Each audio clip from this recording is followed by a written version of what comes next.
Technology pre-pandemic was very neglected. We had PCs and servers sometimes that were 9 years old. We were multiple versions behind a lot of our softwares where it wasn't even supported by the manufacturers, no security patches. We were in situations where we were very vulnerable to both failures and cybersecurity.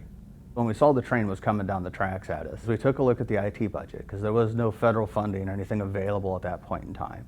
And I made the decision to basically spend every dime I could lay my hands on in IT and put my own budget at risk to get ahead of this curve and get hardware in here so that government could continue to operate once the closures hit.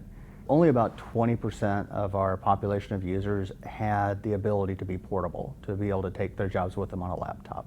So when it came down to it, we actually had to probably replace, I'd say, close to 80+% of the machines in county in order to make county operate in a remote environment.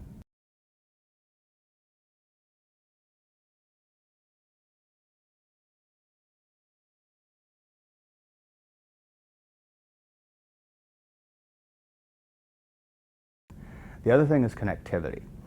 And our firewalls were typically 8, 9 years old and could not handle remote users more than like a couple hundred at a time.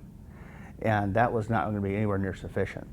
One of the things I did when I took over this department is went on a modernization spree to try to get rid of all the old stuff and bring in new stuff. So that is one of the key pieces that if we hadn't been started early on that, we would have been in worse trouble than just not having the laptops. So before the pandemic, all meetings were done in person, in a conference room.